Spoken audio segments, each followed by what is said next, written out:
चलो भैया स्टार्ट करते हैं। देखो हम लोग पहले थोड़ा सा रिवाइज कर लेते हैं। ये फैक्टर इफेक्ट जो कुछ फैक्टर हैं जो अफेक्ट करते हैं इसके ऊपर कंडक्टेंस में। तो पहला हमने क्या पढ़ा था, पहले हमने ये पढ़ा था कि ये जो आपका HCl है और ये H2SO4 है, तो नंबर ऑफ आयन पे डिपेंड करता है। अगर नंबर ऑफ आयन ज़्यादा होंगे तो आपका कंडक्टेंस ज़्यादा होगा। देखिए H2SO4 में नंबर ऑफ आयन कितने मिलेंगे, 3, इसमें कितने, 2, तो कंडक्टेंस किसका ज़्यादा होगा, H2SO4 का। ठीक है, देखिए यहाँ पे देखिए किसका ज़्यादा होगा, इस बंदे का, क्योंकि इस बंदे के पास कितने आयन हैं, इसके बंदे के पास हैं 4 आयन। ठीक है, ये इसका ऑर्डर हो जाएगा, नंबर ऑफ आयन हम काउंट कर लेंगे। अब हम बात करते हैं, क्या बात करता है, अगर मान लो HCl है और क्या है, NaCl है, तो क्या होगा, ये जो HCl है ना, ठीक है, इसमें कितने नंबर ऑफ आयन है, 2 हैं, इसमें कितने हैं, 2 हैं। अब क्या होगा, दोनों में 2 हैं तो क्या होगा, 2 को 4 पे हो जाएंगे। अरे 2 उसके कंडक्टेंस किसकी ज्यादा होगी। तो कंडक्टेंस यहाँ पे कहते हैं हमारा ये ग्रोथस इफेक्ट लगता है, जिसमें जिस इलेक्ट्रोलाइट के अंदर H आयन आ रहा हो या OH आयन आ रहा हो तो उसकी कंडक्टेंस ज़्यादा होगी, है ना, क्योंकि वो बताया था ना मैंने कि वो वाटर के साथ अटैच होके मूवमेंट करता है, आयनिक मोबिलिटी इसकी ज़्यादा होती है ना। तो H आयन होगा या OH आयन होगा तो उसका होगा, तो किसकी ज़्यादा है, HCl की NaCl की कंपेयर में। अब रूल नंबर 2 क्या था, हम कह रहे हैं कि ये स्ट्रॉन्ग इलेक्ट्रोलाइट है, ये वीक इलेक्ट्रोलाइट है। देखो भैया जाहिर सी बात है, स्ट्रॉन्ग इलेक्ट्रोलाइट और वीक इलेक्ट्रोलाइट में क्या होगा, स्ट्रॉन्ग इलेक्ट्रोलाइट और वीक इलेक्ट्रोलाइट में क्या फर्क है, बताओ। हाँ, जो कंप्लीटली आयनाइज हो जाएंगे तो उसके नंबर ऑफ आयन ज्यादा होंगे, है ना, तो इसलिए कंडक्टेंस किसकी ज्यादा होगी, स्ट्रॉन्ग इलेक्ट्रोलाइट की। अब देखो रूल नंबर 3, कंडक्टेंस जो डिपेंड करेगा क्या पे करेगा, चार्ज के इनवर्सली प्रोपोर्शनल होगा। जिसका चार्ज ज्यादा उसका कंडक्टेंस कम, ठीक है, और जिसका चार्ज कम उसका कंडक्टेंस ज्यादा। ठीक है, अब देखो यहाँ पे तो चार्ज तो सेम हो गया, अब हम करेंगे साइज की बात। और साइज किसका ज्यादा, किसका साइज ज्यादा बताओ, है साइज तो भैया आयोडीन का ज्यादा होगा, आयोडीन मोटा ज्यादा होगा, तो आयोडीन का साइज ज्यादा और फ्लोरीन का साइज छोटा। तो हम यूं कह रहे जिसका साइज ज्यादा होगा कंडक्टेंस उसके डायरेक्टली प्रोपोर्शनल होगा। कल बताई थी ये बात, ठीक है। अब देखिए बात करती है रूल नंबर 4, मतलब क्या, कंसंट्रेशन की बात हुई थी। तो भैया जिसका कंसंट्रेशन ज्यादा होगा उसका कंडक्टेंस होगा कम, बताई थी ना कल ये बात, ठीक है। और डायल्यूशन जिसका ज्यादा तो उसका कंडक्टेंस ज्यादा। तो कंसंट्रेशन और डायल्यूशन क्या होते हैं, एक दूसरे के डायल्यूशन क्या होते हैं, उल्टे होते हैं, पक्का। अरे कंसंट्रेशन और डायल्यूशन एक दूसरे क्या होते हैं, उल्टे होते हैं। और द कंडक्टेंस जो होता है वो कंसंट्रेशन के इनवर्सली प्रोपोर्शनल होता है, और वो आपका डायल्यूशन कंडक्टेंस के डायरेक्टली प्रोपोर्शनल होता है। उसके पीछे वजह क्या है बताइएगा, बताइए क्या है, कैटायन और एनायन दूर दूर हो जाएंगे। अगर स्ट्रॉन्ग इलेक्ट्रोलाइट है तो सिर्फ क्या होगा, कैटायन और एनायन क्या हो जाएंगे, दूर दूर हो जाएंगे। और अगर आपका स्ट्रॉन्ग है तो किसी बात करो, अरे दोनों के दूर दूर हो जाएंगे। अगर स्ट्रॉन्ग हो या क्या नाम है, स्ट्रॉन्ग है या वीक है, तो उसमें अगर आप डायल्यूशन करोगे तो भैया आयन जो हो जाएंगे दूर दूर हो जाएंगे, तो इंटर आयनिक अट्रैक्शन कैसा जाएगा, कम हो जाएगा। ये बात तो है, लेकिन वीक के साथ एक बात और होती है कि उसका डिसोसिएशन और हो जाता है। स्ट्रॉन्ग में तो डिसोसिएशन ऑलरेडी क्या होता है, सही होता है, अच्छा खासा होता है ना, अच्छा खासा होता है ना, क्यों बताओ, है ना। स्ट्रॉन्ग में डिसोसिएशन तो 100% हो ही जाता है, तो उसमें क्या होता है, सिर्फ आयन क्या होते हैं, दूर दूर होते हैं, कैटायन आयन दूर दूर होते हैं, तो इंटर आयनिक अट्रैक्शन कम हो जाता है। इसकी वजह से आयनिक मोबिलिटी कैसी हो जाती है, ज्यादा हो जाती है। ये होता है, ये होता है ना, ये। और वीक में क्या होता है, डिग्री ऑफ डिसोसिएशन बढ़ जाता है डायल्यूशन करने पे, मतलब वीक में क्या होता है, नंबर ऑफ आयंस और बढ़ जाते हैं। तो ये क्या है, अल्फा बढ़ जाता है, मतलब तो अल्फा क्या है, कंसंट्रेशन क्या होगा, इनवर्सली प्रोपोर्शनल, और डायल्यूशन के डायरेक्टली प्रोपोर्शनल। ये आप केमिकल इक्विलिब्रियम में पढ़े थे, नहीं पढ़े थे, है ना। तो क्या E alpha is equal to √K × Ck क्या है, डिसोसिएशन कांस्टेंट, ठीक है। और उसमें क्या होता है आपके, देखो इसके दो बातें होती है, एक तो के अंदर अल्फा बढ़ जाता है, दूसरा डिस्टेंस बढ़ जाता है कैटायन और एनायन के बीच में, कब, जब हम डायल्यूशन करेंगे, ठीक है। और रूल नंबर 5, तो जिसकी कंसंट्रेशन ज्यादा होगी उसकी कंडक्टेंस कैसी होगी, कम होगी, है ना, है ना।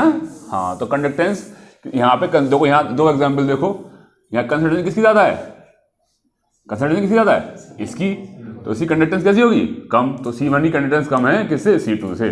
बात हो रही कंडक्टेंस, तो C2 की कंडक्टेंस कैसी है, ज्यादा, क्योंकि कंसंट्रेशन कैसी है उसकी, कम है। ठीक है। अब बात हुई थी कंडक्टिविटी की। कंडक्टिविटी बोले तो क्या, कप्पा, है ना। तो कप्पा क्या होता है, हमने कहा कि 1 सेंटीमीटर क्यूब में जो rate of flow of charge होगा, ठीक है, किसी इलेक्ट्रोलाइट सॉल्यूशन के अंदर, तो क्या कहलाएगी, कंडक्टिविटी कहलाएगी। हम इसका क्या निकाल चुके थे, हम इसकी यूनिट सब निकाल चुके थे ना। अच्छा, तो कप्पा से रिप्रेजेंट करता हाई क्या होता है, रेजिस्टिविटी का क्या, उस ये आर रेजिस्टेंस है और ये क्या है, रेजिस्टिव, ये का कर दिए, कप्पा है वहां पे, के है। तो रेजिस्टेंस क्या होता है, 1 अपॉन, जल्दी बताओ, यहां बताता हूं मैं, रेजिस्टेंस इक्वल टू होता है रो एल अपॉन आई। ठीक है। और कप्पा क्या होता है, कप्पा होता है 1 अपॉन रो। ठीक है, ये तो होता है। ठीक है। तो बात हो रही थी इसकी, तो हम इसकी यूनिट सब बता चुके थे, है ना। तो यूनिट क्या आई थी हमारी, साइमन सेंटीमीटर इनवर्स। तो रेजिस्टेंस क्या होता है, ये हमारा के है ना, ये क्या है हमारा आर्गुमेंट नो, ये रो है। ठीक है। रेजिस्टिविटी के रेसिप्रोकल होता है कौन, कंडक्टिविटी। रो को क्या बोलते हैं रेजिस्टिविटी के अलावा, स्पेसिफिक रेजिस्टेंस। और के को क्या बोलते हैं, क्या बोलते हैं, स्पेसिफिक कंडक्टेंस या कंडक्टिविटी। सेल कांस्टेंट तो जी स्टार को बोलते हैं, है ना, इसको बोलते हैं, इसको बोलते हैं जी स्टार, ये सेल कांस्टेंट। इसको क्या बोलते हैं, इसको कंडक्टेंस। एक फार्मूला ये होता है, उसी फार्मूले को, इस फार्मूले को रीअरेंज कर लेते हैं, है ना, इस फार्मूले को। ठीक है। जी इज इक्वल टू क्या होता है, 1 upon R, from a vector in a second. R के जी की वैल्यू यहाँ पे पुट कर दो, मतलब आर की वैल्यू यहाँ पुट कर दो इसमें, है ना। तो ये हमारा क्या आ जाएगा, ये हो जाएगा। ये क्या होता है, ये क्या होता है, ये कंडक्टेंस होता है, कप्पा, ए अपॉन एल, है ना। और जी इज इक्वल टू है, और ये क्या होता है, जी स्टार। जी स्टार बोल तो खा, सॉरी 1 अपॉन जी स्टार, सॉरी 1 अपॉन जी स्टार, 1 अपॉन जी स्टार, है ना। एल अपॉन ये होता है ना जी स्टार, ये हो जाएगा। बताइए, ये बात हो चुकी थी हमारी। अब बात होती है, नया टॉपिक है मॉलर कंडक्टिविटी। देखो, पहले तो कंडक्टेंस क्या होता है, इसको एक बार दोबारा बात करते हैं। जो चार्ज फ्लो होता है, जो उसके मेजरमेंट को बोलते हैं हम कंडक्टेंस। किसी इलेक्ट्रोलाइट सॉल्यूशन के अंदर जो चार्ज फ्लो होता है, उसकी जो स्पीड को जो मेजर करते हैं, उसको बोलते हैं कंडक्टेंस। ठीक है। फिर बात आई कंडक्टिविटी। कंडक्टिविटी क्या होती है, कंडक्टिविटी होती है, मान लो कोई सॉल्यूशन है, उस सॉल्यूशन के अंदर जितना भी जो rate of flow of charge है, उसको मेजर करेंगे कंडक्टेंस में। जो सिर्फ 1 सेंटीमीटर क्यूब की बात करेंगे तो वो जाएगी कंडक्टिविटी। ये पढ़ा हमने, जो सिर्फ 1 सेंटीमीटर क्यूब की बात करेंगे, मतलब इतने वॉल्यूम की, सिर्फ इतने वॉल्यूम की बात करेंगे, सारे इलेक्ट्रोलाइट की बात नहीं करेंगे। अगर पूरे सॉल्यूशन के इलेक्ट्रोलाइट की बात करेंगे तो उसे बोलेंगे कंडक्टेंस, भी इस पूरे सॉल्यूशन का कंडक्टेंस क्या है। ठीक है। और अगर उस सॉल्यूशन में थोड़े से 1 सेंटीमीटर क्यूब की बात करेंगे, है ना, तो क्या बात करेंगे, तब बोलेंगे कंडक्टिविटी, मतलब कप्पा, है ना। स्पेसिफिक होता है जब स्पेसिफिक इतने की बात करेंगे, स्पेसिफिक कंडक्टेंस या कंडक्टिविटी। अच्छा, ये एक आपका डब्बा है, डब्बा के अंदर इलेक्ट्रोलाइट सॉल्यूशन है, 3 का डिब्बा का जैसी मर्जी हो आपकी, है ना।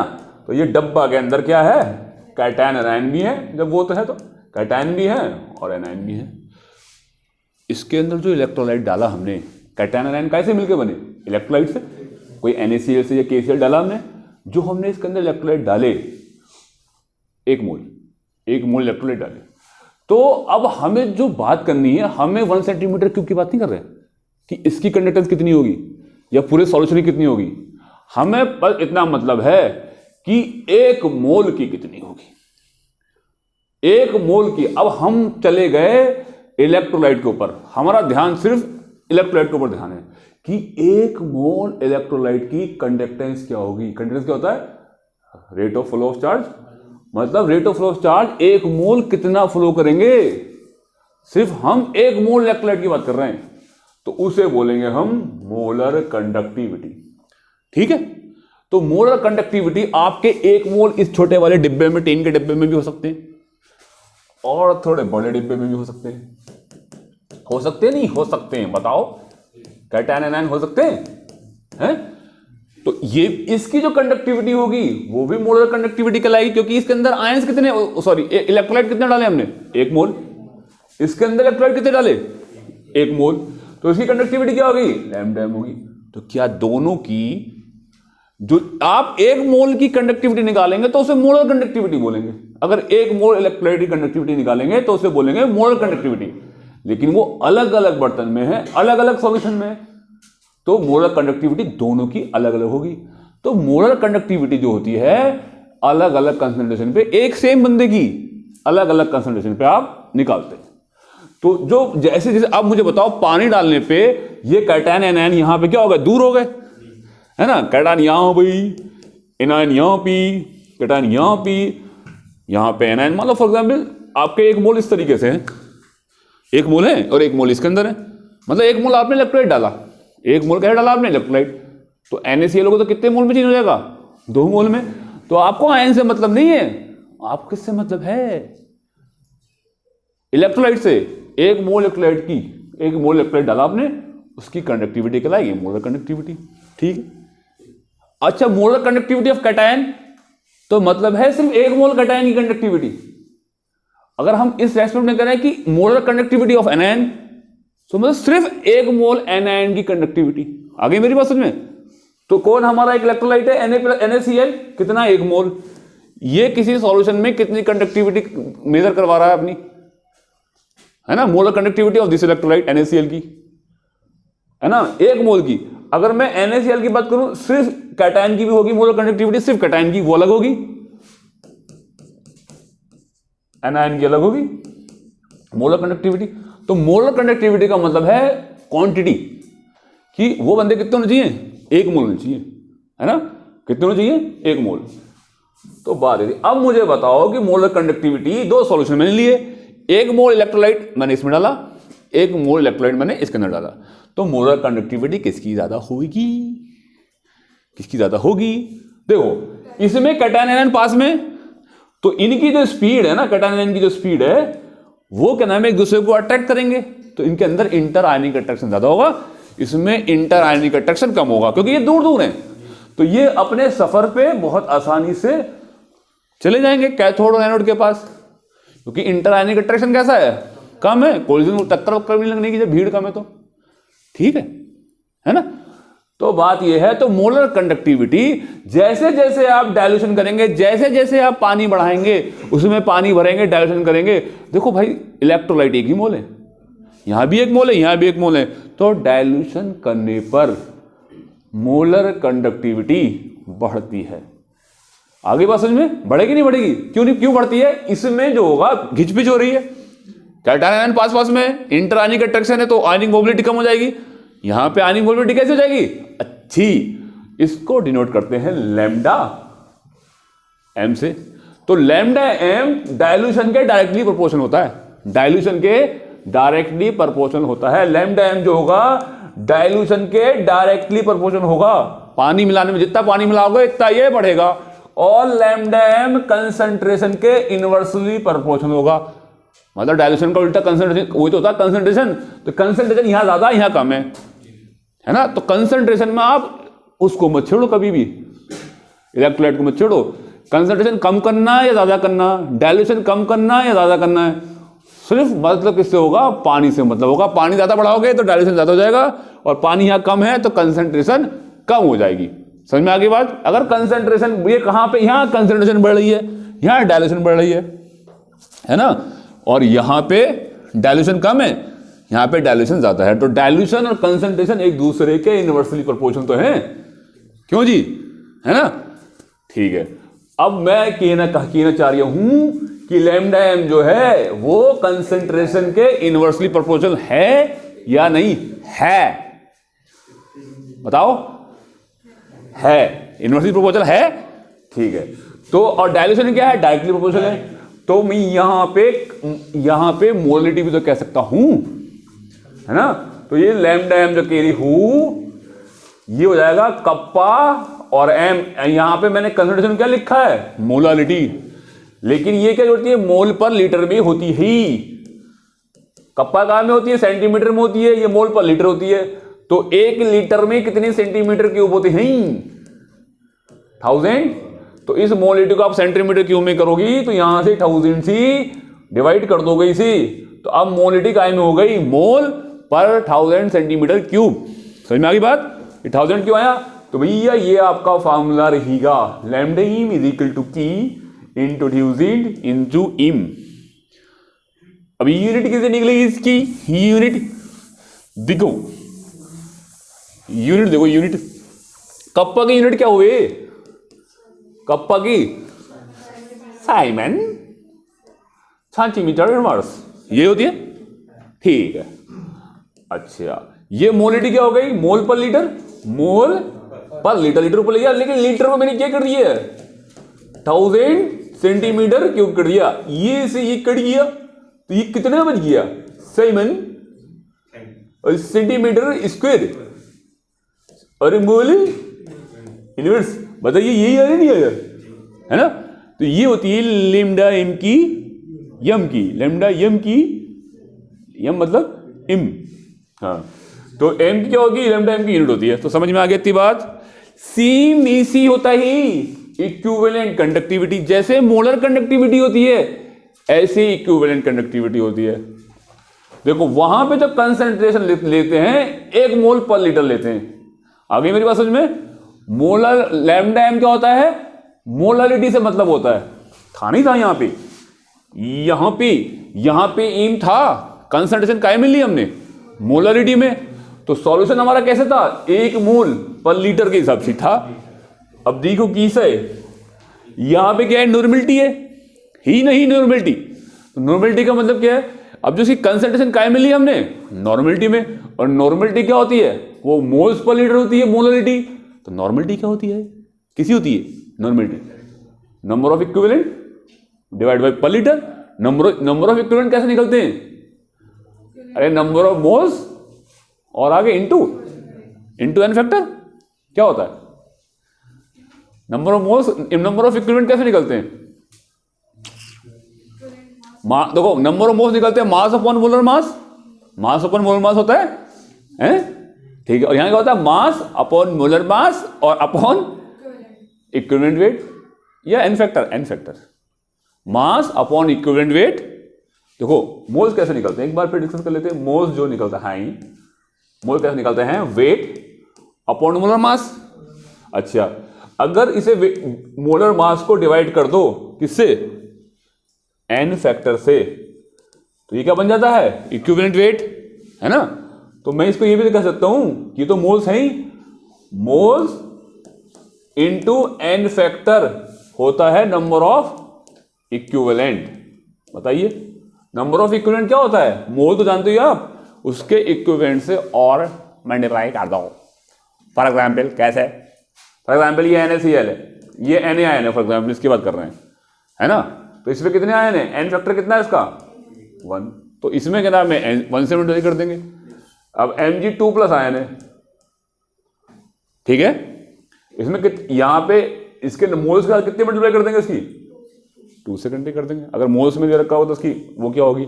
नंबर ऑफ इक्विवेलेंट कितने होंगे? तो मोल से नंबर ऑफ इक्विवेलेंट निकाल सकते हैं। मोल्स किसी के निकाल लो, मोल्स निकालने आते हैं, वेट अपॉन मोलर मास, और उसकी n से और मल्टीप्लाई कर दो बस, ठीक है।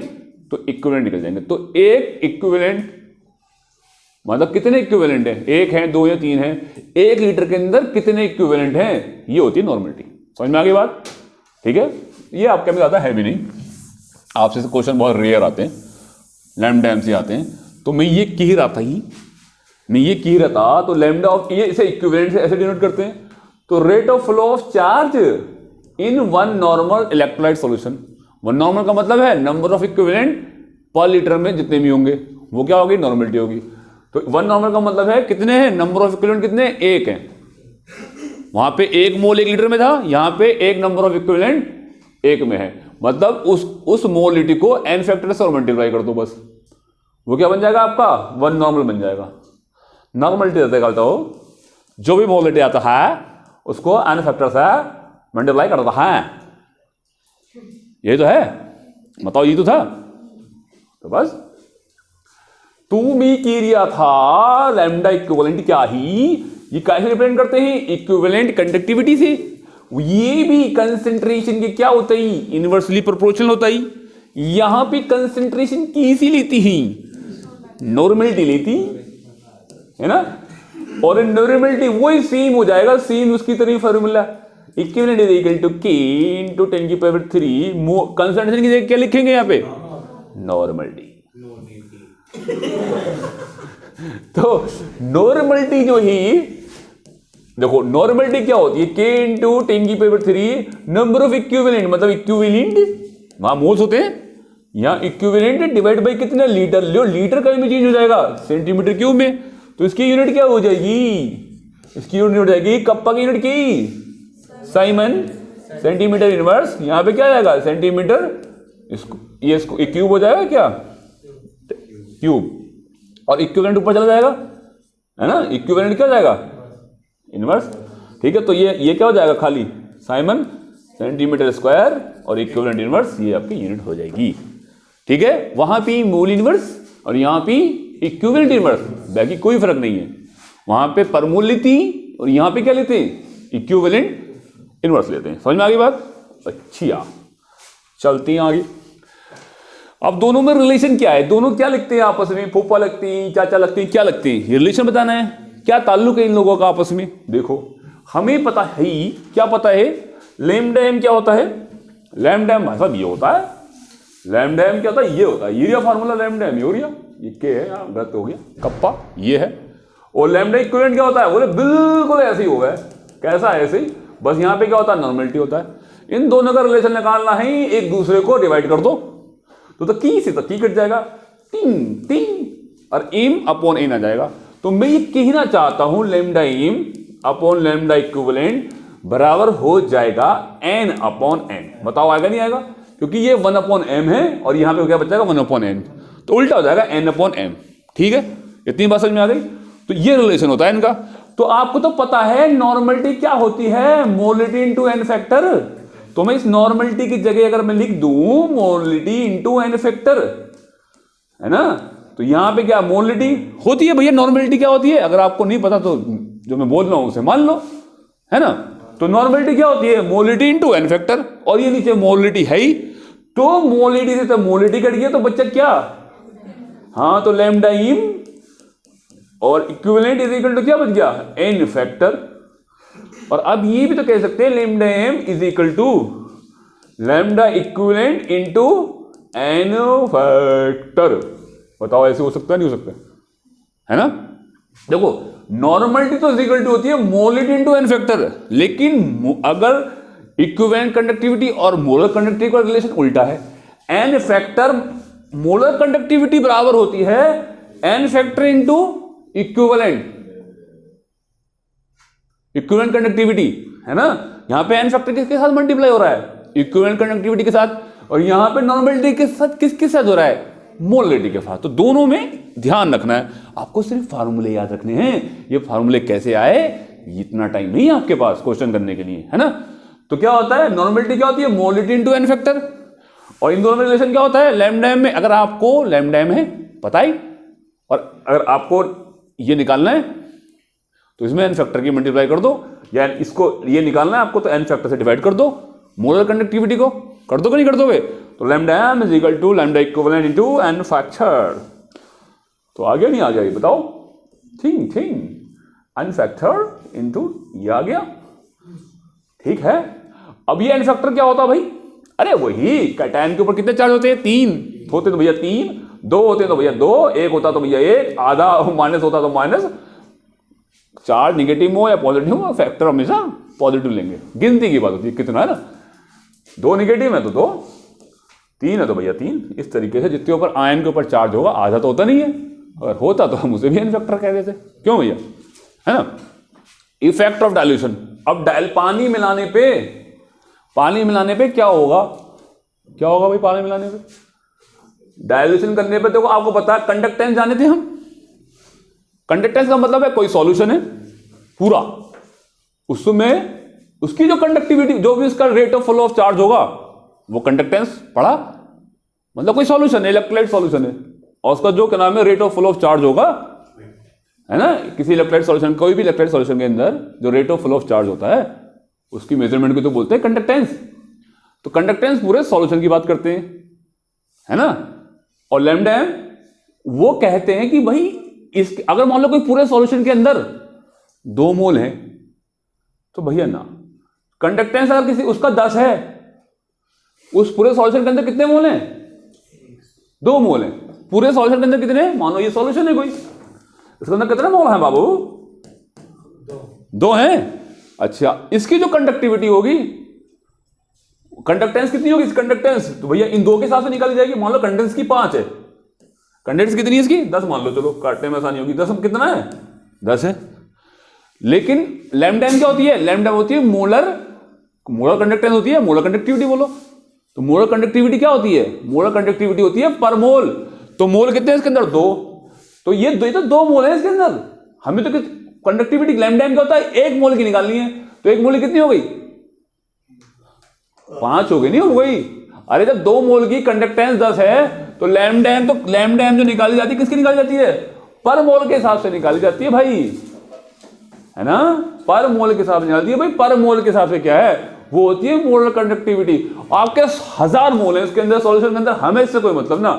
अरे पर मोल के हिसाब से जो कंडक्टेंस होगी उसको बोलेंगे मोलर कंडक्टिविटी। समझ में आ गई? Lambda M. ठीक है, ठीक है। तो चाहिए हो और ये इक्विवेलेंट क्या होगा? इसमें नॉर्मलिटी ले लेते हैं बस सॉल्यूशन। अगर हमारे बोले 100 नंबर ऑफ इक्विवेलेंट है, बोले एक इक्विवेलेंट के हिसाब से बताओ, एक इक्विवेलेंट पर लीटर के हिसाब से बताओ, है ना। इस तरीके से बताओ, एक इक्विवेलेंट के हिसाब से बताओ, है ना। उसकी जो कंडक्टिविटी होगी वो काय पे होगी? वो कहलाएगी इक्विवेलेंट कंडक्टेंस कहलाएगी। ये क्या है? मोलर कंडक्टेंस है। ठीक है। तो ये सिर्फ 1 मोल के लिए होती है, एक इक्विवेलेंट के लिए होती है। तो अगर ये तीनों जो केस हैं, पानी बढ़ाने पे, डाइल्यूशन बढ़ाने पे, ये बढ़ते हैं क्योंकि इनके चार्ज अलग अलग हो जाते हैं। चार्ज दूर दूर होते हैं, कैटायन आयन क्या होते हैं? पानी मिलाने से दूर दूर हो जाते हैं। और दूर दूर होने से क्या होता है? दूर दूर होने से क्या होता है? कैटायन और एनायन का इंटरेक्शन कम हो जाता है। और जब कम हो जाता है तो क्या करते हैं? वो खचाखच भागना शुरू कर देते हैं, आयनिक मोबिलिटी बढ़ जाती है उनकी। एक दूसरे को तो अट्रैक्टिव नहीं कर रहे हैं, खचाखच इस तरीके से बढ़ जाएंगे। समझ में आ गई बात? अच्छा, अब बात कर रहे हैं कंडक्टिविटी कप्पा। बोले कप्पा क्या होगा? क्या कप्पा ही पानी बढ़ाने से बढ़ेगा? बोले बात जो कप्पा है ना, ये एक ऐसी टर्म है, ये कुछ अलग है। बोले क्या? बोले ये पानी के हिसाब से बात करती है। बोले पानी के हिसाब से? बोले हाँ। बोले ये वॉल्यूम के हिसाब से करती है कि 1 सेंटीमीटर क्यूब का कितनी कंडक्टेंस होगी, उसको बोलते हैं कप्पा। अरे उसी को तो बोलते हैं ये G इज इक्वल टू क्या होता है? Kappa A/L। तो 1 सेंटीमीटर एरिया अगर 1 होगा, लेंथ अगर 1 होगी, तो कप्पा तभी तो इसके बराबर होता है। तो कप्पा क्या होती है? कप्पा का मतलब है इतना बड़ा सॉल्यूशन है खूब सारा, उसमें 1 सेंटीमीटर क्यूब का जो कंडक्टेंस होगा, 1 सेंटीमीटर की जो कंडक्टेंस होगा, उस कंडक्टेंस को क्या बोलेंगे? कप्पा बोलेंगे। आगे बात समझ में, है ना। उसी को तो बोलेंगे कप्पा। तो जब अगर आपके मान लो 1 मोल है, 2 मोल है, 4 मोल है, कितने भी हैं, आपका ये है, ठीक है। यहां पे कैटायन एनायन मान लो 10 थे फॉर एग्जांपल, समझने के लिए, है ना, ठीक है। और आपने तमाम इसमें पानी बढ़ा दिया, ये एरिया दूसरे डिब्बे में डाल दिया लौट के पूरा। कैटायन एनायन तो अब भी 10 ही रहेंगे या 20 हो जाएंगे? मैंने क्या कहा? इस चीज को समझने के लिए कंसंट्रेशन बढ़ाओ या डाइल्यूशन बढ़ाओ, कैटायन आयन को नहीं बढ़ाना है आपको। सिर्फ अगर कहे कि वो डाइल्यूशन बढ़ाना है तो पानी बढ़ाओ, और कहे डाइल्यूशन कम करना है मतलब कंसंट्रेशन बढ़ाना है तो पानी कम कर दो, है ना। उनको नहीं छेड़ना है कैटायन आयन को, वरना समझ में नहीं आएंगी बातें। तो कैटायन आयन ये हो गए हमारे। अब ये वाले केस में कैटायन आयन बहुत दूर दूर है और ये वाले में कैटायन आयन क्या पास पास हैं। तो इनका G जो होगा और ये वाले G, इसे मैं G1 कह लूं, इसे G2 कह लूं, तो ये कंडक्टेंस G1 बड़ा है G2 बड़ा है? G2 बड़ा है। क्या बड़ा है? G2 बड़ा है G1 से कंडक्टेंस। अब मैं बात कर रहा हूं, मानो ये 1 मोल है, ये भी 1 मोल है, इसका लैम्डा m है। 1 मोल कैटायन आयन की कंडक्टिविटी तो कहलाती है, चाहे वो इतने से पानी में हो चाहे इतने सारे पानी में हो, 1 मोल की बात हो रही है, तो 1 मोल भी यहाँ पे है, 1 मोल यहाँ पे है, तो लैम्डा m है, इसका लैम्डा m है, तो इसकी मोलर कंडक्टिविटी तो बढ़ गई। तो लैम्डा m1 कह दूं मैं इसे, लैम्डा m2 कह दूं, तो कौन सा बड़ा है? लैम्डा m2 बड़ा है, 1 किसी बड़ा हो जाएगा नहीं होगा ना। हाँ, अब बात करें कप्पा की। क्या कह रहे हैं? कप्पा की। मान लो 1 सेंटीमीटर क्यूब इतना है, 1 सेंटीमीटर क्यूब क्या है? इतना एरिया है, ये पूरा ये 1 सेंटीमीटर क्यूब ये है, और 1 सेंटीमीटर क्यूब ये है, ठीक है। और इसमें 1 सेंटीमीटर क्यूब कितना होगा? मतलब चार्ट, ये तो चार्ट ये है अकेला 1 सेंटीमीटर क्यूब। तो अब हमें जो कप्पा जो होता है वो सिर्फ वॉल्यूम के से, पानी से मतलब होता है। तो इतने पानी में 1 सेंटीमीटर में कितने आयन है? अच्छे खासे आयन है, हाफ मोल है, हाफ मोल है, अच्छे खासे हैं। लेकिन इसके अंदर तो 1/4 मोल है, बहुत कम है इसके अंदर तो इसका तो आपने वॉल्यूम बढ़ाया तो इसके तो आयन भी कम हो गए। तो इसमें और इसमें कंपेयर करोगे, इसमें आयन ज्यादा आ रहे हैं इतने वॉल्यूम में। 1 सेंटीमीटर क्यूब में जब आपने पानी बढ़ा दिया तो 1 सेंटीमीटर में नंबर ऑफ आयन क्या हो गए? कम हो गए, नहीं हो गए? हैं? नंबर ऑफ आयन कम हो गए, तो नंबर ऑफ आयन कम हो जाएंगे तो कंडक्टेंस कम हो जाएगी, तो इतने एरिया की कंडक्टेंस कम हो जाएगी। तो 1 सेंटीमीटर क्यूब, ये भी 1 इसका कंडक्टेंस बताओ जी, सिर्फ इतने एरिया का जी बताओ। इसका जी ज्यादा होगा, इसका जी काय पे डिपेंड करता है? कंडक्टेंस अभी बताया था हमने, काय पे डिपेंड करता है? कंडक्टेंस, नंबर ऑफ आयन पे। तो नंबर ऑफ आयन यहां ज्यादा, यहां ज्यादा है, नंबर ऑफ आयन यहां ज्यादा, नंबर ऑफ आयन यहां कम हो गए, तो यहां पे इसका कंडक्टेंस कम हो जाएगा। तो जो 1 सेंटीमीटर क्यूब का जो कंडक्टेंस होता है उसी तो बोलते हैं कप्पा। तो कप्पा इसका ज्यादा, इसका ज्यादा, कप्पा इसका ज्यादा है या इसका ज्यादा है कप्पा। तो K1 जो होगा ना कप्पा जो होगा बड़ा होगा पहले वाले का, और डायल्यूशन करने पे कप्पा हो जाएगा कम। बताओ, नहीं समझ में आया क्या? है ना? तो ये याद रखना, समझ में आए ना आए, कप्पा जो है वो क्या होगा? डायल्यूशन बढ़ाने से कम होगा। देखो, ये आपका मोलर कंडक्टिविटी है, साफ दिख रहा है। क्या हो रहा है? अगर डायल्यूशन बढ़ाओगे, देखो इसे, अगर मोलर कंडक्टिविटी क्या, अगर डायल्यूशन बढ़ाओगे तो क्या होगा? डायल्यूशन बढ़ाओगे तो क्या हो जाएगा? ये कंसंट्रेशन है, डायल्यूशन का उल्टा है। अगर डायल्यूशन बढ़ाओगे तो मोलर कंडक्टिविटी क्या होगी? बढ़ेगी, है ना? ऐसी सेम देखो इक्विवेलेंट कंडक्टिविटी भी है। अगर डायल्यूशन बढ़ाओगे, डायल्यूशन का इसका उल्टा, अगर डायल्यूशन बढ़ाओगे तो क्या होगा? ये बढ़ेगा, ठीक है। अच्छा, ये कब है कि 1 सेंटीमीटर क्यूब की जो कंडक्टिविटी होती है, कप्पा होती है, कप्पा जो होती है 1 सेंटीमीटर क्यूब की होती है, उसे वॉल्यूम से मतलब होता है। डायल्यूशन बढ़ने पे कप्पा जो होती है कम होती है, बाकी सारी की सारी बढ़ती है, याद रखो, है ना? समझ में आ गई बात? और बढ़ती क्यों है आपको पता ही है। पानी बढ़ने से क्या होता है? एक तो आयनाइजेशन, क्या नाम है, आयनाइजेशन ज्यादा हो जाता है अगर वीक हो तो, और है ना, और अगर स्ट्रांग भी है तो आयन तो कम से कम दूर हो ही रहे हैं। तो 2 बातें होती हैं, एक तो आयन दूर, एक तो आयनाइजेशन ज्यादा हो जाता है, और एक मतलब डिसोसिएशन ज्यादा हो जाता है, और दूसरा क्या?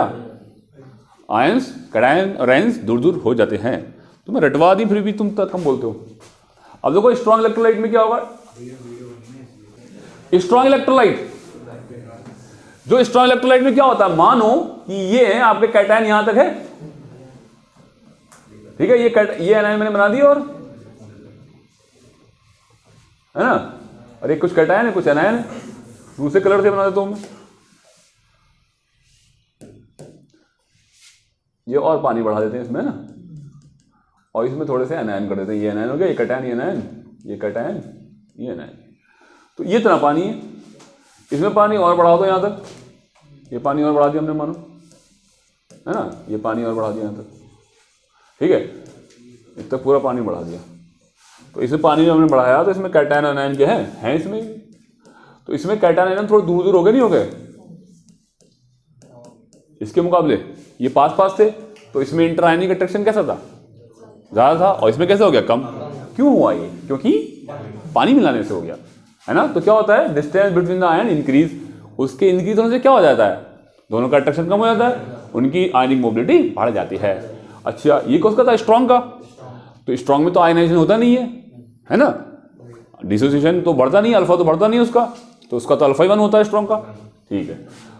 अब एक इक्वेशन थी, एक भाई साहब हकले थे, एक ओम सागर के भैया थे, ओम सागर, है ना, एक हकले थे भाई साहब, एक ओम सागर के भाई थे, किसके? ओम सागर के भाई, ठीक है। और कोई थे, एक दुबई से आए थे, डी बाय, है ना, 3 साइंटिस्ट थे। उन्होंने एक क्वेश्चन दी, क्या दी? उन्होंने कहा देखो भैया ऐसा है कि आप किसी भी कंसंट्रेशन पे, आप किसी भी कंसंट्रेशन पे सी कर लो, यहाँ पे यहाँ डी लिखा डायल्यूशन, आप सी कर लो, किसी भी कंसंट्रेशन पे आप, ठीक है, ये कोई भी कंसंट्रेशन, ये है, ये वाली है, कोई सी भी है, किसी भी कंसंट्रेशन पे अगर आपको मोलर कंडक्टिविटी निकालनी है, 1 मोल है मान लो इसके अंदर, 1 मोल इसके अंदर है, इसकी कंसंट्रेशन अलग है, इसकी कंसंट्रेशन अलग है, इसमें मैं पानी और मिला दूं तो इसका जो नया सॉल्यूशन बनेगा उसकी जो क्या नाम है कंसंट्रेशन अलग होगी नहीं होगी?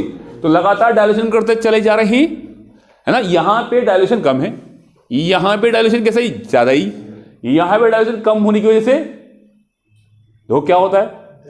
इंटर अट्रैक्शन पास में होता है। स्ट्रॉन्ग की बात कर रहे हैं अभी हम, वीक की बात नहीं कर रहे।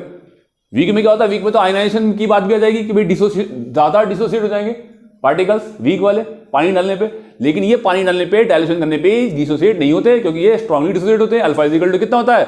स्ट्रॉन्ग इलेक्ट्रोलाइट का 1 होता है, 1 लेके चलते हैं। किसी का 999 भी हो तो क्या, उसको तो 1 लेके चलते हैं, है ना, ठीक है।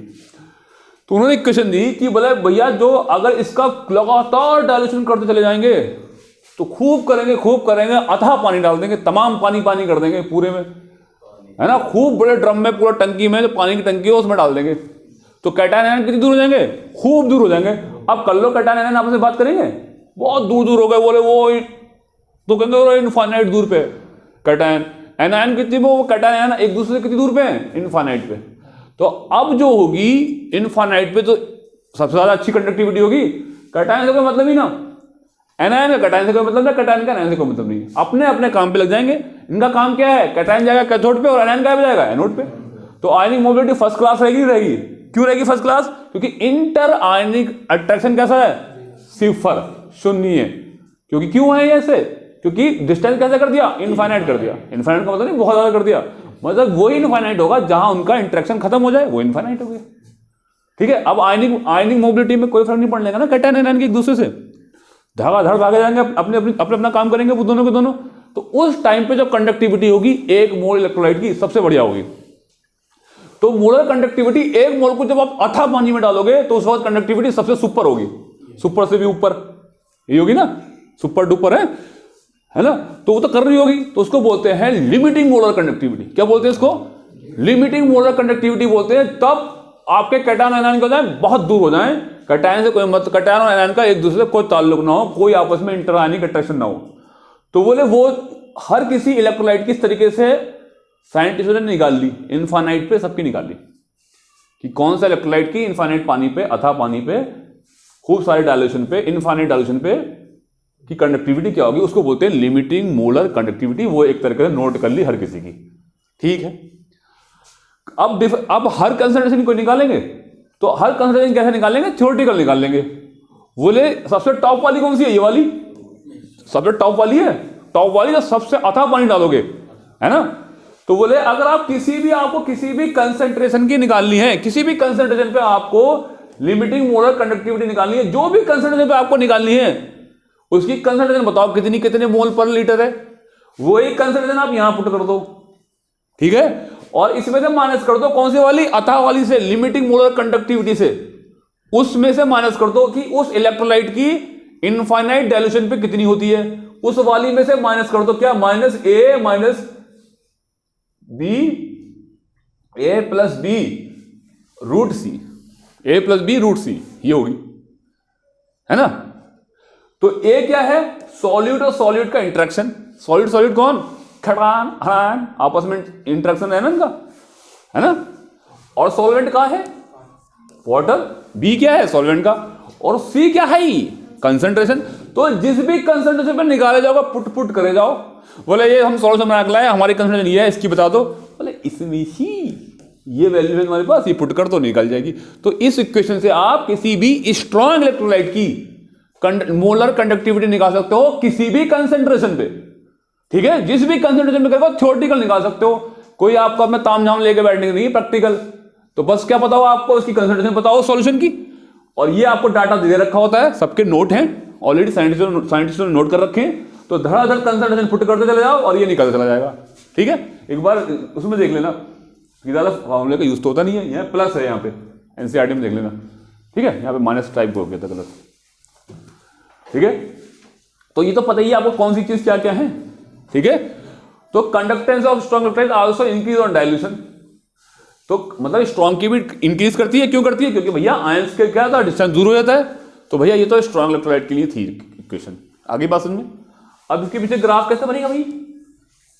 ग्राफ ये लिमिटिंग मोलर कंडक्टिविटी है ही नहीं है, ये इधर बना दिया और रूट सी के बीच में ग्राफ लेंगे। तो अगर रूट सी इधर बढ़ रहा है तो मतलब कंसंट्रेशन बढ़ रही है इधर, तो इधर तो डायल्यूशन बढ़ रही है, नहीं बढ़ रही है? इधर अगर कंसंट्रेशन इधर बढ़ रही है तो डायल्यूशन इधर बढ़ रही है, मतलब यही तो हुआ। और यहां पे क्या है? Zero concentration, zero concentration. अब कंसंट्रेशन और डायल्यूशन का आपस में क्या रिलेशन है? यही तो है, बताओ एक दूसरे के, है ना? अगर आपका कंसंट्रेशन जीरो है तो डी डायल्यूशन कितना हो जाएगा? इनफाइनाइट आ जाएगा, नहीं आएगा? है ना? तो जीरो कंसंट्रेशन का मतलब है इनफाइनाइट, इनफाइनाइट डायल्यूशन। मतलब ये वही तो पॉइंट है जहां पे अथाह पानी है। तो इस पॉइंट पे कंडक्टिविटी कितनी होगी? ये होगी, इस पे ये वाली होगी, ये वाली लिमिटिंग मोलर कंडक्टिविटी होगी। अथाह पानी में तो खूब सारी कंडक्टिविटी, हाईएस्ट कंडक्टिविटी होगी, सारी लिमिटें पार हो जाएंगी, लिमिटें खत्म हो जाएंगी, लिमिटिंग मोलर कंडक्टिविटी कहलाएगी। एक मोल इलेक्ट्रोलाइट की बात हो रही है, एक मोल इलेक्ट्रोलाइट की बात, इसलिए मोलर कंडक्टिविटी डैम लेके चल रहे हैं। तो लिमिटिंग मोलर कंडक्टिविटी कौन सी होगी? इस पॉइंट पे होगी। तो जैसे जैसे मान लो कोई आपने ले लिया CH3 वो स्ट्रॉन्ग की बात कर रहे हैं तो KCl ले लो। आपने KCl लेंगे जैसे तो ऐसे ऐसे स्ट्रेट लाइन आती है। ये स्ट्रेट लाइन की इक्वेशन तो है y = mx + c, है ना? तो यहां पे स्ट्रेट लाइन आती है ऐसे स्ट्रॉन्ग इलेक्ट्रोलाइट के लिए। तो जैसे जैसे आपका नाम है, आपका डायल्यूशन इधर बढ़ेगा, देखो डायल्यूशन इधर बढ़ेगा, है ना? डायल्यूशन कैसे बढ़ेगा? इधर बढ़ेगा। और कंसंट्रेशन किधर बढ़ेगा? इधर बढ़ेगा। कंसंट्रेशन डायल्यूशन के उल्टे तो होता है। तो हमारी इक्वेशन कायम है कंसंट्रेशन में, तो कंसंट्रेशन और डायल्यूशन उल्टे तो होते हैं। सी की जगह 1/d लिख दो, √1/d। क्या प्रॉब्लम आ रही है? तो यहां पे जैसे आप जाएंगे ऐसे करते जाएंगे, तो यहां पे जैसे आपकी जीरो कंसंट्रेशन आएगी तो क्या आ जाएगी? देखो आपकी ये वाली आ जाएगी। अगर आप कंसंट्रेशन कैसे कर दो? जीरो, तो बताओ ये जीरो करोगे तो ये इसके बराबर आ रहा है, नहीं आ रहा है? तो लिमिटिंग मोलर कंडक्टिविटी किसकी आ रही है? सॉरी, मोलर कंडक्टिविटी किसकी आ रही है? किसी भी कंसंट्रेशन पे अगर वो कंसंट्रेशन आप कैसे कर दो? जीरो, तो कौन सी आ रही है? ये आ रही नहीं आ रही? बताओ। तो अगर आप यहां जीरो करोगे, देखो करो, यहां अगर आप जीरो करोगे तो ये जीरो, है ना? ये चीज हो जाएगी, तो ये आ जाएगी आपकी, इसके बराबर आ जाती है। ठीक है, नियर अबाउट इसके बराबर आ जाती है। तो ग्राफ समझ में आ गया? ठीक है, ये ग्राफ जो है ना, ये जो फॉर्मूला है ना, सिर्फ स्ट्रॉन्ग इलेक्ट्रोलाइट के लिए है, वीक के लिए ये ना है, ये ना है। इसमें से कोई बात समझ में आई नहीं आई? खोलोस्ला, ये है खोलोस्ला। क्या है ये? खोलोस्ला। अच्छा, ये किसके लिए आया भाई साहब? वीक के लिए आया। ये वीक के लिए आया। तो वीक में क्या था? जैसे आप वीक में यहां पे आप ग्राफ लेंगे ना √c के बीच में और लैम्डा में वीक के लिए, तो उसका इंक्रीमेंट एकदम झट से होता है ऊपर को। तो इतना स्ट्रॉन्ग की कंडक्टिविटी नहीं बढ़ती जितनी कंडक्टिविटी डायल्यूशन करने पे किसकी बढ़ती है? वीक की। क्यों बढ़ती है? क्योंकि उसके अंदर दो बातें होती है। एक बात तो क्या, कैटायन एनायन को दूर दूर कर देते हैं, वो तो स्ट्रॉन्ग में भी होता है। स्ट्रॉन्ग इलेक्ट्रोलाइट में पानी क्या करता है? दूर दूर। और स्ट्रॉन्ग में क्या होता है? ऑलरेडी टूटे हुए होते हैं कैटायन एनायन में, लेकिन वीक में नंबर ऑफ आयंस पानी बढ़ाने से बढ़ जाते हैं। इसमें दो बातें होती हैं, एक तो कंडक्टिविटी बढ़ जाती है, क्यों? कैटायन और एनायन के बढ़ने से, क्योंकि यहाँ पे ज्यादा डिसोसिएशन हो जाता है पानी मिलाने से। और दूसरी बात, सेम जैसे स्ट्रॉन्ग में कैटायन एनायन के दूर दूर हो जाते हैं, उसकी वजह से। तो इसलिए यहाँ जो कंडक्टिविटी बढ़ती है डायल्यूशन पे स्ट्रॉन्ग के मुकाबले ज्यादा बढ़ती है। तो इसको आप कभी भी जीरो, इससे ज्यादा ग्राफ लेना तो ऐसे आ रहा है कुछ, तो यहां पे जीरो कंसंट्रेशन पे आप इसका निकाल नहीं सकते। जीरो पे तो यहां पे आएगा ना, यहां ये ग्राफ यहां मैच करना चाहिए, यहां ऊपर जा रहा। तो ये जो इक्वेशन है वीक के लिए कामयाब नहीं बैठी, वीक के लिए ये सही नहीं बैठ रही। आगे मेरी बात समझिए। तो वीक के लिए क्या है? ये सही नहीं बैठ रही वीक इलेक्ट्रोलाइट के लिए, क्योंकि तो एकदम से ग्राफ ऐसे से ऐसे आता है। आप एनसीईआरटी में देख सकते हो इस चीज को, ऐसे आएगा, ऐसे आएगा, ऐसे ऐसे एकदम ऊपर हो जाएगा। भैया इससे बताओ क्या इस पे काम बता पा रहा है? ये ग्राफ बता पा रहा है? एकदम से इसके हिसाब से एकदम से बहुत ज्यादा बढ़ रहा है। तो ये किसके लिए है? सिर्फ स्ट्रॉन्ग के लिए है ये वाली इक्वेशन। ठीक है, वीक के लिए क्या होगा, वीक के भी कुछ ना कुछ तो होगा है, कमजोरों का तो कोई ना कोई होता है। तो ये कौन है, ये थे खोराशला। अब ये वीक इलेक्ट्रोलाइट के बारे में बता रहे हैं, क्या बता रहे हैं देखो। पहले बताओ लिमिटिंग मोलर कंडक्टिविटी समझ में आई, क्या होती है लिमिटिंग मोलर कंडक्टिविटी है, समझ में आई कुछ, क्या आई, क्या होती है, क्या होती है लिमिटिंग मोलर कंडक्टिविटी। देखो लिमिटिंग मोलर कंडक्टिविटी क्या होती है, लिमिटिंग मतलब मोलर कंडक्टिविटी तो पता है ना, एक मोल की जो कंडक्टिविटी होगी वो क्या होगी, मोलर कंडक्टिविटी होगी। और लिमिटिंग क्या होगी, लिमिटिंग जिसमें पानी कैसा होगा, इनफाइनाइट पानी होगा, हाँ अथाह पानी, तमाम पानी दे पानी और पानी हर जगह खूब पानी होगा, और पानी कितना होगा, इनफाइनाइट होगा। इससे बोलते हैं एट इनफाइनाइट डायल्यूशन। जो इनफाइनाइट डायल्यूशन पे जो मोल, एक मोल की जो कंडक्टिविटी होगी उसको बोलेंगे लिमिटिंग मोलर कंडक्टिविटी। क्लियर हो गई बात, क्लियर हो गई बात, लिमिटिंग मोलर कंडक्टिविटी समझ में आ गई। अच्छा, इनफाइनाइट डायल्यूशन कहो या जीरो कंसंट्रेशन कहो, जब पानी खूब हो जाता है तो उस कंसंट्रेशन को बोलते हैं जीरो कंसंट्रेशन। तो इनफाइनाइट डायल्यूशन को ही बोलते हैं जीरो कंसंट्रेशन, कंसंट्रेशन जीरो और डायल्यूशन इनफाइनाइट पे, जीरो कंसंट्रेशन पे, या फिर उल्टी कोई बात कहो इनफाइनाइट डायल्यूशन पे। ठीक है, जब कोई बहुत अमीर हो जाएगा तो क्या इनफाइनाइट अमीर हो गया, और गरीब कितना हो गया, वो जीरो गरीब हो गया, है ना, ये बात है। तो इनफाइनाइट का पानी का मतलब खूब पानी, और कंसंट्रेशन कैसी, जीरो। तो इस पे जो एक मोल की कंडक्टिविटी होगी वो होगी लिमिटिंग मोलर कंडक्टिविटी, उसको रिप्रेजेंट करेंगे लैम्डा एम, और ये नोड सा लगा देंगे लैम्डा एम, ये नोड, मतलब इसका मतलब क्या है, जीरो कंसंट्रेशन।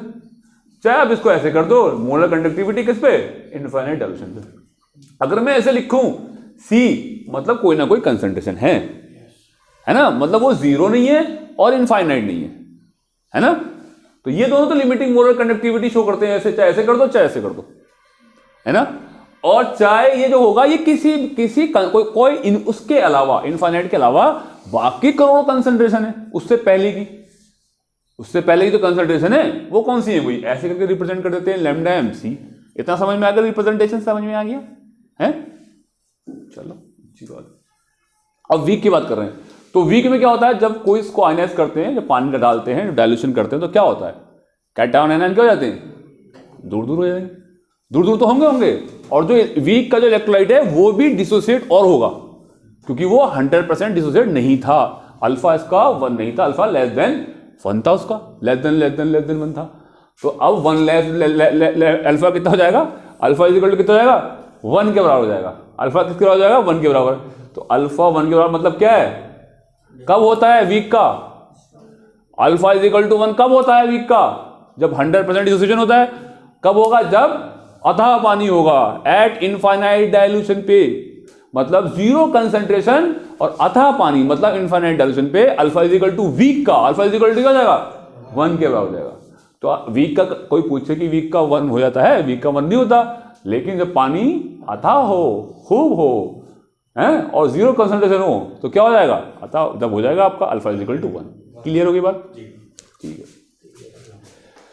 अब कह रहे हैं वीक खोलाशला क्या है, खोलाशला क्या कहता है कि मान लो कि ये पहले मैं समझा दूं एग्जांपल, ये आपका CH3COOH है, बेचारा वीक इलेक्ट्रोलाइट है, ऑर्गेनिक एसिड है और वीक एसिड है बेचारा, और वीक इलेक्ट्रोलाइट है नहीं है। बोले एक मोल को लैम्डा एम का मतलब है एक मोल दिमाग में लेकर चलो कि एक मोल कौन है, एक मोल, अरे भाई ये एक मोल नहीं तो 2 मोल हो जाएंगे टूटने के बाद, एक मोल ही हो जाएगा, एक मोल ही तो 2 मोल हो गए, क्यों दीपक, एक मोल क्या, ये एक मोल नहीं, ये एक मोल, ठीक है। अच्छा, तो मोलर कंडक्टेंस जो होगी किसी आयनिक कंपाउंड की एट इनफाइनाइट डायल्यूशन पे, या कह लो जीरो कंसंट्रेशन, है ना, क्या होगी, इज इक्वल टू सम होगी किसके, molar conductance of their constituent ion, ये भी मोलर एट इनफाइनाइट डायल्यूशन।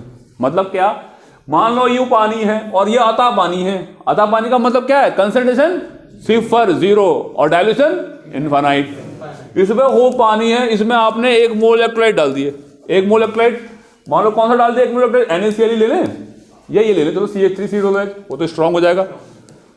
ये ले लिया, ये कितना लिया, 1 मोल लिया, ठीक है। ये कह रहे हैं जो इसकी जो कंडक्टिविटी होगी इनफाइनाइट डाइल्यूशन पे, उसे क्या बोलेंगे, लैम्डा m इनफाइनाइट डाइल्यूशन, किसकी, CH3COOH की। इसका मतलब क्या है, 1 मोल लिया मैंने, ये इसका मतलब ये है कि मैंने 1 मोल लिया है ना, ठीक है। वो बराबर होगी, जब आपको पता है टूट जाएंगे आयंस, काय में टूट जाएंगे, CH3CO नेगेटिव नेगेटिव और कौन सा H पॉजिटिव। तो ये कितना, ये 1 मोल कितना टूटेगा, अरे CH3COOH 1 मोल कितना टूटेगा, 1 मोल में तो टूटेगा CH3CO नेगेटिव, और 1 मोल में कौन टूटेगा, 1 मोल H प्लस में टूटेगा, टूटेगा नहीं टूटेगा बताओ। तो इसकी कंडक्टिविटी क्या होगी, इसकी भी, ये अब इनके अलग अलग इंडिपेंडेंटली, इसका इससे कोई मतलब नहीं। ये करा CH3COO नेगेटिव करा है, मुझे H प्लस से कोई मतलब नहीं। जब मैं पानी में दौड़ रहा था तो H प्लस दूर दूर तक नहीं था मेरे सामने, ना उसने मुझे कोई परेशान करा, ना मुझे उसने अट्रैक्ट करा, मैं तो अपनी दौड़ लगाता रह गया। तो मेरी जो कंडक्टिविटी है 1 मोल की, वो अपनी अलग है, इंडिपेंडेंट है। आ गई मेरी बात समझ में। तो इसकी कंडक्टिविटी 1 मोल की, ये 1 मोल टूटा ना, 1 मोल की इसकी, तो इसकी अपनी अलग होगी, इससे कोई फर्क है, ये था या ना था, इसे तो पता ही ना कि यहां था।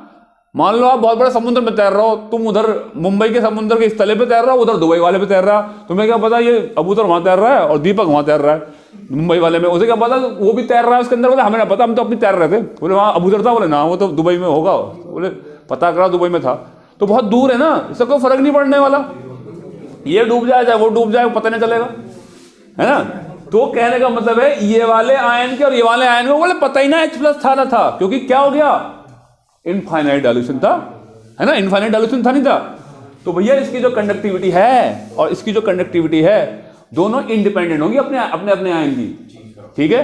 तो क्या है, इसका जो सम होगा, जो टोटल जो 1 मोल इसके जो सम होगा, वो इन दोनों आयन के 1 मोल की कंडक्टिविटी किस पे, इनफाइनाइट डाइल्यूशन के सम के बराबर होगी, अलग अलग आयन के, ये प्लस बोले इसके सम के बराबर तो होगी इसकी 1 मोल की, बताओ, हैं, ये कहता है, ठीक है।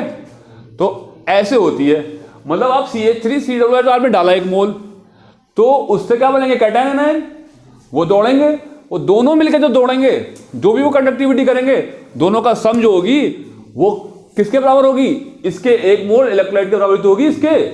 तो 1 मोल के ये जो बच्चे हैं, 2 छोटे छोटे जो टूट गए, 1 से 2 बन गए, बायोलॉजी में कुछ तो होते हैं ना ऐसे ऑर्गेनिज्म, 1 से 2 हो जाते हैं, अलग अलग बेबी हो जाते हैं वो, हाँ कुछ ऐसे भी तो होता है रिप्रोडक्शन कुछ, अरे वैसा नहीं, कुछ जैसे क्या होता है कि बेबी नहीं आता, वो एक ही आदमी 2 जगह में चेंज हो जाता है, अमीबा वगैरह, तो ऐसे ही हो गया, ये 1 जगह में 2 में चेंज। तो जो दोनों का काम होगा वो इसका काम इसके बराबर होगा नहीं होगा, है, जो दोनों का मिलकर काम होगा वो इसके बराबर काम होगा। तो ये कितना, 1 मोल, इसका 1 मोल, इसकी मोलर कंडक्टिविटी किसकी, एनायन की, और इसकी मोलर कंडक्टिविटी कैटायन की, कब इनफाइनाइट डाइल्यूशन पे, उनका सम जो होगा इसके बराबर होगा। तो आप ऐसे करके किसी भी एक इलेक्ट्रोलाइट की मोलर कंडक्टिविटी निकाल सकते हैं, नहीं निकाल सकते, ठीक है, निकाल सकते हैं। अच्छा, अब ऐसे करके ये तो बुकों में नोट कर दी गई भाई, CH3COO नेगेटिव की ये है, लैम्डा H की ये है, ऐसे बुक के अंदर नोट कर दी गई। अब H प्लस की हमें पता चल गई कि मोलर कंडक्टिविटी क्या है। अब H प्लस चाहे आपका यहां से आए, CH3COOH से आए, चाहे आपका H प्लस यहां से आए, चाहे H प्लस आपका यहां से आए, कहीं से भी H प्लस आए, कहीं से भी H प्लस मिले, तो CH3COOH का जो H प्लस है वो भी इतनी स्पीड से दौड़ेगा, कब, इनफाइनाइट डाइल्यूशन में, क्योंकि उससे नहीं मतलब कि ना मैं मेरे बाजू में कौन वाला है, वो तो बहुत दूर है, तो दूसरे आयन से, दूसरे एनायन से इस H प्लस को कोई फर्क नहीं पड़ने वाला इनफाइनाइट डाइल्यूशन पे, और ना यहां से H प्लस आएगा, ना इसको Cl नेगेटिव से कोई फर्क पड़ने वाला। तो चाहे Cl नेगेटिव हो, चाहे इसके साथ में कौन हो, CH3COO नेगेटिव हो, ये वाला एनायन हो, चाहे इसके बाद में SO4 नेगेटिव वाला एनायन हो, तो इसको कोई मतलब नहीं है H प्लस को कि एनायन कौन सा है, जो भी है दूर है, ना ये खींच रहा ना वो खींच रहा, अट्रैक्ट कर रहा। तो H प्लस अपनी स्पीड से बराबर दौड़ेगा। H प्लस इनफाइनाइट डायरेक्शन पे चाहे कहीं से भी मिले, उसका जो कंडक्टिविटी होती है वो इंडिपेंडेंट होती है, अपनी खुद की होती है। ठीक है, क्योंकि एनायन से तो कोई फर्क नहीं पड़ने वाला। तो किसी भी कैटायन की या एनायन की इनफाइनाइट डायरेक्शन पे जो कंडक्टिविटी होती है वो उसकी इंडिपेंडेंट होती है, आजाद होती है। चाहे वो HCl से मिलकर निकला हो, चाहे वो CH3COOH से निकला हो, चाहे H2SO4 से निकला हो, किसी भी इलेक्ट्रोलाइट से निकला हो, H प्लस की जो स्पीड होगी इनफाइनाइट डायरेक्शन पे वो सब सारे H प्लस की बराबर होगी। तो इसका मतलब कहीं से भी कहीं का भी हम H प्लस लिख लें हो जाएगा। और देखो मैंने कहा CH3COOH, चाहे ये वाला जो आयन, चाहे इससे निकालो आप, ये वाले आयन से वो ये इलेक्ट्रोलाइट है, इसे मैंने पानी के अंदर डाल दिया तो ये 2 इलेक्ट्रोलाइट के अंदर चेंज हो गया। और कौन से पानी में? इनफाइनाइट डायरेक्शन में, मतलब अथाह पानी में। तो ये यहां पे क्या हो जाएगा, ये एनायन बन जाएगा और ये बन जाएगा कैटायन। तो इस एनायन को ये इतनी ही तेज दौड़ेगा, इसकी कंडक्टिविटी इतनी ही तेज होगी जितनी कंडक्टिविटी किसकी थी, ये CH3COOH को डाला था, यहां से निकला हुआ एनायन की स्पीड थी। ठीक है, तो कुल मिलाकर मैं कहना चाह रही हूं, क्या कहना चाह रही हूं, कैटायन हो या एनायन हो, वो अगर इनफाइनाइट डायरेक्शन में होगा उसको अपने दूसरे वाले कैटायन या एनायन से कोई फर्क नहीं पड़ने वाला। उनकी जो कंडक्टिविटी होती है इंडिपेंडेंट होती है। ठीक है, अगर आपको CH3COOH का लिमिटिंग मोलर कंडक्टिविटी अगर आपको निकालनी है तो कहीं से भी किसी भी सॉल्यूशन में से जिसमें CH3COO निगेटिव आयन निकल रहा है उस एनायन की कंडक्टिविटी नोट कर लो, लेकिन इनफाइनाइट डायरेक्शन पे, या फिर क्या नाम है, और एक कर लो H प्लस की, किसी से भी निकल रहा हो, कोई से भी एसिड से निकल रहा हो, उसकी लिमिटिंग मोलर कंडक्टिविटी किसकी है, लिमिटिंग का मतलब इनफाइनाइट डायरेक्शन पे। तो लिमिटिंग मोलर कंडक्टिविटी किसकी, H प्लस आयन की या CH3COO नेगेटिव आयन की। तो लैम्डा m इनफाइनाइट का मतलब है limiting molar conductivity of CH3COOH। तो limiting molar conductivity of CH3COOH की जो क्या होगी, बोले इसका ये कैसे निकालेंगे हम, बोले कोई बात नहीं है, कहीं से भी लिमिटिंग मोलर कंडक्टिविटी एक एनायन की पकड़ लो, कहीं से भी limiting molar conductivity of H plus cation की पकड़ लो, उन दोनों को जोड़ दो, वो आपका लिमिटिंग मोलर कंडक्टिविटी ऑफ किसी भी इलेक्ट्रोलाइट की निकल जाएगी। क्लियर? तो भाई साहब यही बात कर रखी थी यहां पे, ये बातें देखो क्या क्या लिखी हैं।